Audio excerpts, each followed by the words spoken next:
For a moment, let's forget about the truthful revelation. So the things that we have discussed in the past two modules about truthfulness, let us set aside that for a moment and just talk about aggregating opinions. So players have, all the agents have different preferences, and in this context we are only talking about ordinal preferences and not cardinal preferences, even though all the results that we prove here will also follow in the cardinal preferences. Can we actually create social preference orders from individual preferences? This is the question that we are going to ask, and this is essentially the setup of Arrow's social welfare function.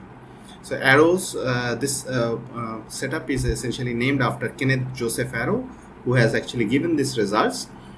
So in this setup, what do we have? So we have a finite set of alternatives, the outcomes that we can pick, and let's say there are m possible outcomes here, and we also have a finite set of n players. Now what are the how are the preferences or the types of each of these agents defined? Each player has a preference order. These are their types, which is capital Ri over A, and this Ri is a binary relation. So if you don't know what is a binary relation, it's just a subset. So a binary relation Ri is nothing but a subset. It could be the whole set also. So A cross A. So you pick an element, let's say A, and another element from the same set, let's say B, and you are using this tuple A and B to denote that A comes before B. So what does that mean in this context of preference? So we are going to write this notation. So we will use this notation interchangeably, A comma B or A RIB. So where we are also making sure that this is the preference order. So this means that A is at least as good as B. So A is at least as much preferred as B. So you can interpret it in that way. Now we are going to also put certain restrictions or certain kind of properties on this preference order Ri. So here are a bunch of properties of Ri that we are going to assume. So the first thing is about completeness. We are going to say that every pair of alternatives A and B that you pick from this set A, either A should be at least as preferred as B, or B should be at least as preferred or as A, or the both can happen. But it will never be a case that you cannot really compare between two alternatives. Even if I give you two alternatives, you will not be able to say whether you prefer this at least as much as the other one or not. That will never happen. That is why it is called completeness. You always have some preference ordering among any pair of alternatives in this space A. The second property is that of reflexivity, which says that if you look at A, that is at least as good as A. So you prefer A at least as much as A itself. So the third property is about transitivity. This is very natural in the context of preference orders, which says that if you prefer A at least as much as B and B also at least as much as C, then it's very natural to assume that you prefer A at least as much as C. So this conclusion should hold. And this three properties we are going to assume always, although we will make certain small changes whenever we go to some more restricted preferences, as we will discuss later. So set of all preference ordering. So if you look at all possible orders, strict or weak, we'll discuss that later. Let us put all those things in this set R, script R. On top of that, we are also going to define some ordering to be linear if for every A and B, now you are looking at the same pair of alternatives, and if you have A at least as preferred as B and B also is at least as preferred as A, so this is this both condition, that both these two things happen together, then it must be the case that A should be equal to B. So that means that you cannot really have any indifferences. So when can you have A at least as good as B and B at least as good as A? Is that when you have preferences like, let's say C is your top preference and A and B are at the same level. You cannot distinguish between these two things in terms of your preferences, and D is possibly below. So you can say that for these two alternatives, A is at least as preferred as B, and also B is at least as preferred as A. Right? So if you consider this to be equal to Ri. But now in the case of linear ordering, we are actually ruling out that possibility. So it is saying that if both these two things happen, then A and B must be equal. So there cannot be two different alternatives which are sitting at the same place. Let's say A and C, they cannot sit at the same place. The preferences in this case can be C, A, B, D, or something like that, where you can have a you can clearly say A is strictly preferred over B, or B is strictly preferred over A, but not both. And similar to the weak preferences, all linear orderings or the strict preferences are also are denoted by this notation script of P. So because we now know that what is a strict preference and weak preference, we can look at any arbitrary ordering which could be a weak ordering and decompose it into two parts. So the first part is the asymmetric part, which we are going to denote as Pi, and there is a symmetric part which is Ii. So let us look at an example to understand this better.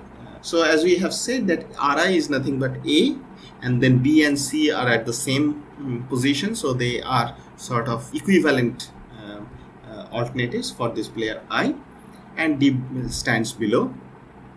So if you look at, if you write this down in the form that we have defined, so it is just a binary relation, then we can actually write it down in the form of these pairs. So we can say that A and then B and C at the same place, and D at the bottom can be written as the collection of all these things, where A is strictly above B, A is strictly above C.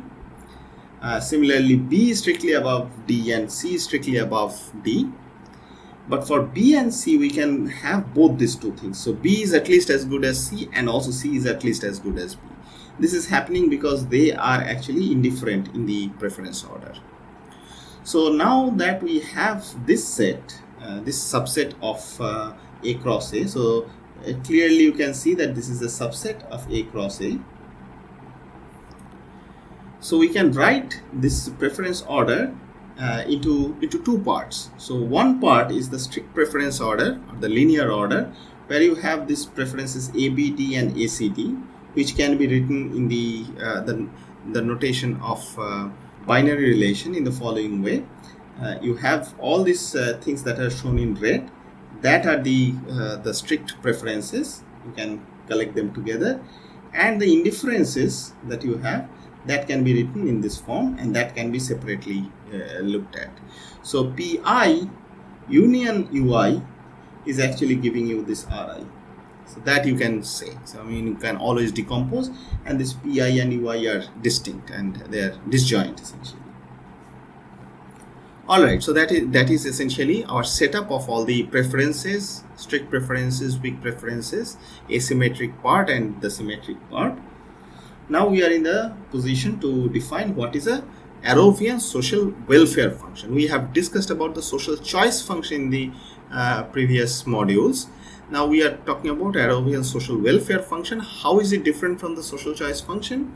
Now let us look at each of these agents. So each of these players are picking their reference orders from this set R. So this is, you can say that player 1 is choosing from this script R, player 2 is choosing from script R, and so on. So everybody is choosing all possible weak preference orders from this set of let's say M alternatives. And finally, what you are getting as an output of this function, Arrovian social welfare function, capital F, is also an ordering. So you can think of this, so how can you kind of make an intuition about what this social welfare function is?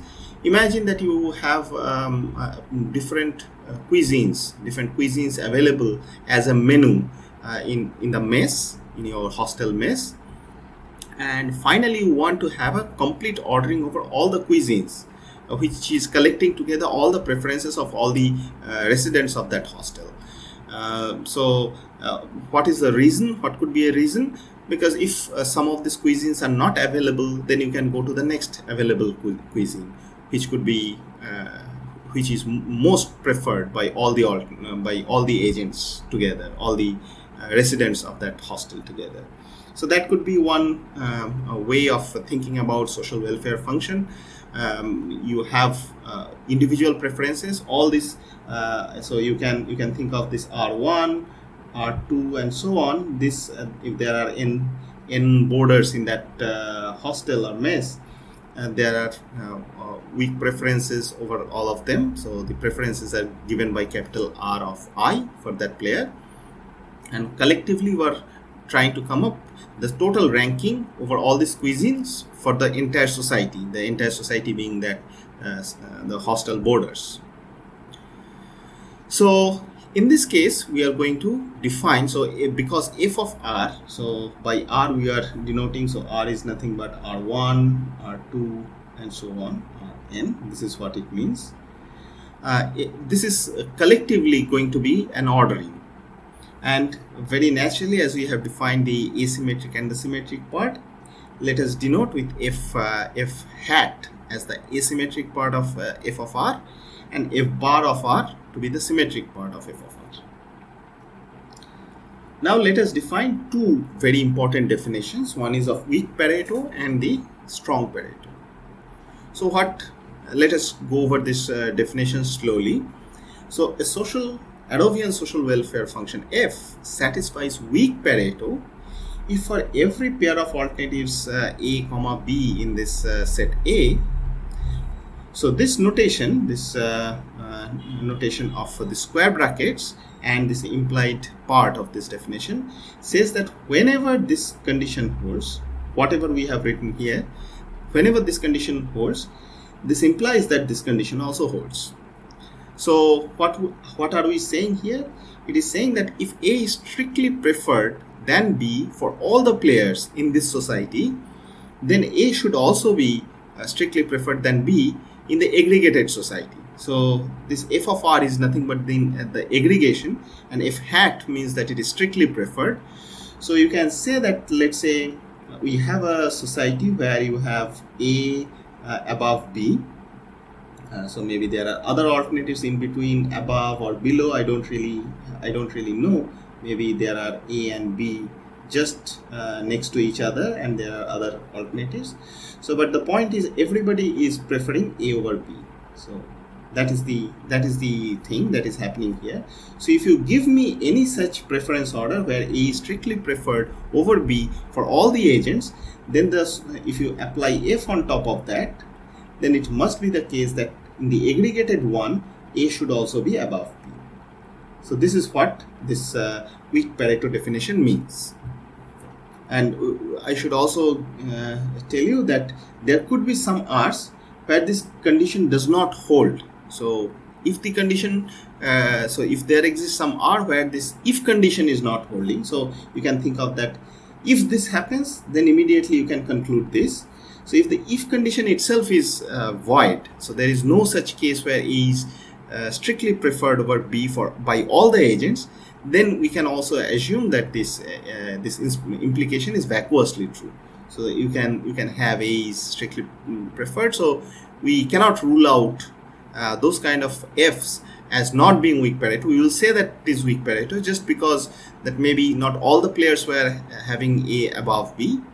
So in that case, still it could be weak Pareto. We'll see more examples to understand this point when we come to that. Now, what is strong Pareto saying? Strong Pareto's if condition is a little weaker. So you can see here that if this happens, then immediately we can say that A is strictly preferred over B. And you see that the right hand side of both this weak and strict Pareto are the same. The implication is the same. While for the strong Pareto, what we are saying is the Arrovian social welfare function F satisfies strong Pareto if for all these alternatives, all these pairs of alternatives A and B, A is at least as good as B for all the players, and there exists some player J for which A is strictly preferred than B. So instead of this being the case, so earlier we were having A strictly above B for all the players, we are now allowing for indifferences. So let's say A and B are sitting at the same position, maybe for most of the players. So they are indifferent. But there exists some player, some jth player, for which A is strictly above B. Now this what is strong Pareto saying is that if this kind of a preference profile you are given to this function f, social welfare function f, then it must be the case that A is strictly preferred over B. If that happens, then we'll call this f to be satisfying strong Pareto condition. Now you can answer this question, think about it, that which property essentially implies the other. So strong Pareto implies weak Pareto, or weak Pareto implies strong Pareto. So it might be a little confusing in the beginning, but you can actually write down and try to think through it, and you'll see that actually strong Pareto will imply weak Pareto. And the name itself is saying some hint, but you can do it more formally. The intuition is that whenever you have more stricter conditions in the if condition, remember that if you have this kind of a situation, and you can still say that f is going to give out the outcome which where A is strictly preferred over B, then if you feed this kind of an preference profile here, of course f is going to output A to be strictly above B. But the other thing, the reverse direction, is not true, because for weak Pareto you need the strict preference for all the agents. Then if you feed this in, this particular weak Pareto definition is saying nothing about it. You cannot really guarantee A is strictly above B.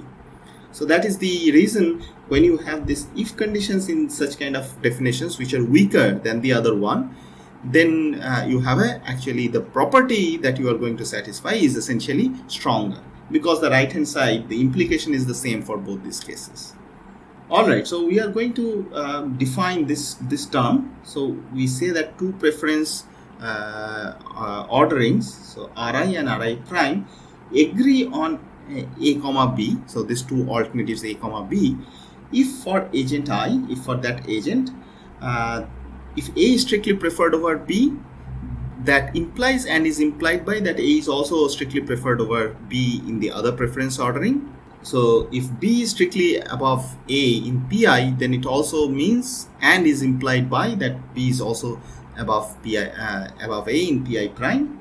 And if they are indifferent, they implies and is implied by the same thing in in the first preference ordering and in the second preference ordering.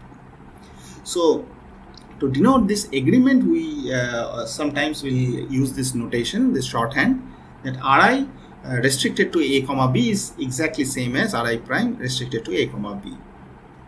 And when for all the players this this agreement holds, then we are just going to write A restricted to A comma B, and R prime is restricted to A comma B. So this is true for, so when this condition holds for all I. Okay, so that is agreement. We will sometimes use this shorthand notation to reduce our writing. So this Arrowfian social choice function satisfies a very important property called independence of irrelevant alternatives. So this IIA stands for independence of irrelevant alternatives. We'll mention what is irrelevant in this case. So what it is saying is that if you pick any pair of alternatives A comma B in this set A, then if you agree, if all the players agree on A comma B, their relative orders, there can be situations where A is strictly preferred over B, or B is strictly preferred over A for those corresponding players. So what it means is that it might be the case. So in this case, what can happen is there could be some player for which A is strictly above B. There could be some players which has B strictly above A, and there are some players which has A and B at the same position. So, but the point is that whenever you are going from from this R to R prime, this relative position between A and B are remaining same for those players. The position of other players may change. So for instance, there might not be any other alternative between A and B in this for the first player. In the second preference profile, so this could be R. In the second preference profile, there could be another R prime. In the R prime, there could be a C somewhere sitting in between for this first player. But that does not matter. Those are the alternatives which are irrelevant alternatives. We are just looking at A comma B, and they agree for all the players. So if they agree between A and B, then what this independence of irrelevant alternative is saying, that if you apply F on R as well as R prime, the relative position between A and B in the final ordering should also remain unchanged. So if in this preference ordering, so when C was not there in between, if A was above B in this in the final outcome, so when you have applied F on that, and another preference ordering where C was there in between, in that case also A should be strictly above B. If A was B was above A, then that ordering should have maintained, and so on. So essentially, the relative ordering between A and B should not change just because some irrelevant alternatives have actually changed their position. So that is what it means. So let us look at an example, a more concrete example, to make this more understandable. So we have R and R prime, and what I have carefully picked is that for player 1, so these are the preference orders. Let's for this example assume they are strict preference orders, though they are not needed to be a strict preference order. So you can see that for player 1, A is above B. Let us focus our attention only between A and B. So A is above B, A is above B for player 2 as well, B is above A for player 3, and B is also above A for player 4. Now you look at R prime, the same ordering is maintained. So the position of the other irrelevant alternatives have actually changed. So D has gone on top, C at the bottom, but the relative position between A and B for player 1, player 2, and so here B is above A, and here also B is above A. For all these 4 players have remained unchanged from R to R prime. So these are my candidates.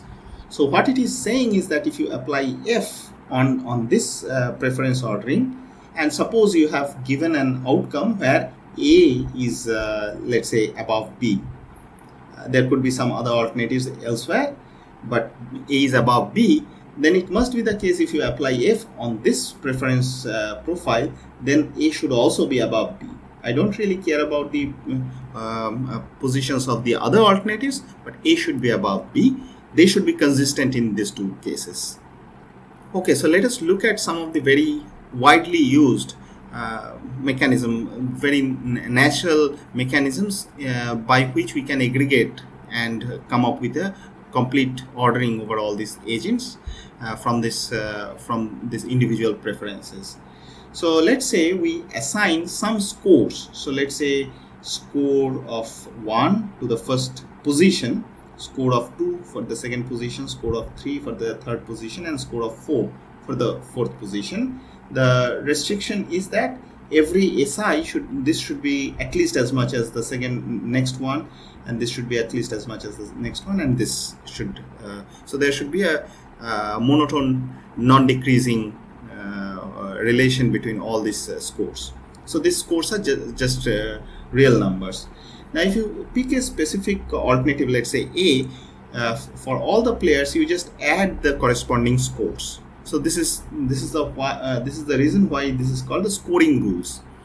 And whatever finally you have the score, so let's say here if we put a S1, so candidate A is getting 2 S1s and one S3 and one S4. So S3 plus S4.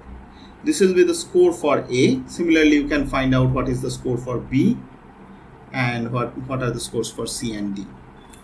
So one very special scoring rule is what is known as plurality, where you give only a score of 1 for the topmost position for all these players. and 0 for all other places. So in that case, A will get a score of 2 here, C will get a score of 1, and D will also get a score of 1, and B will get a score of 0. Similarly, in this case, you will get so B will get a score of 2, C and D will get a score of 1 each, and in particular A will get a score of 0. Now, do you see any violation, or is it satisfying the condition of independence of irrelevant alternatives? Because now what is going to happen is, because these scores are so and so, so the final outcome in this under this scoring rule, so this scoring rule is nothing but the F in this case. So A will be on top because it has score of 2, and you order them accordingly. C and D will be the next position. They are indistinguishable because they have the same score. B has a score of 0 that lives in the last position. Now here what is happening, B is on top, C and D remains in the second position, and A is here. So you can see that even though the relative position, the relative ranking of all these players between A and B were remaining the same, the outcome has this property that here A is above B, while here B is above A. So this clearly violates the condition of independence of irrelevant alternatives.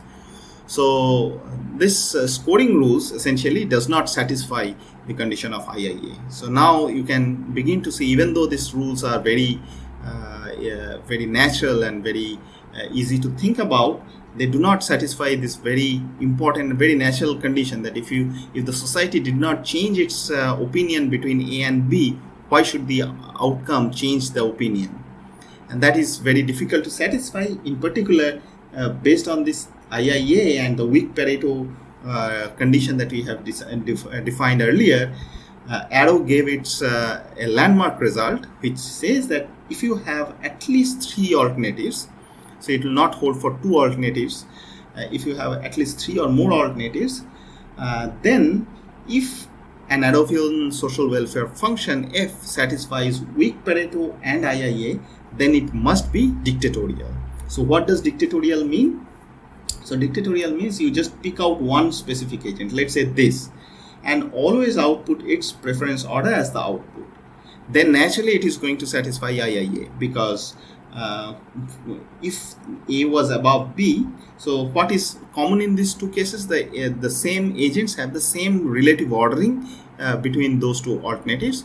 Of course, if they are the same, and if you are using dictatorial, you are just replicating that as an output, the same ordering, relative ordering will satisfy. So you can look at this example, you can create more examples and see this is happening. So in this case, in the dictatorial outcome, if this was the dictator, A would have been above B, and here also A would have been above B, because you are going to just replicate this as the outcome. So dictatorship, or the dictatorial Arrowian social welfare function, certainly satisfies IIA and also weak Pareto. You can check that. But this result, Arrow's result, is essentially saying much stronger thing, that if you want to satisfy these two properties, IIA and weak Pareto, then it must be dictatorial. There is no other mechanism which can satisfy both these two things together. So that rules out the scoring rule based mechanisms, and it rules out several other reasonable mechanisms. So sometimes this result is also known as the Arrow's impossibility result, because we don't really want dictatorial outcomes.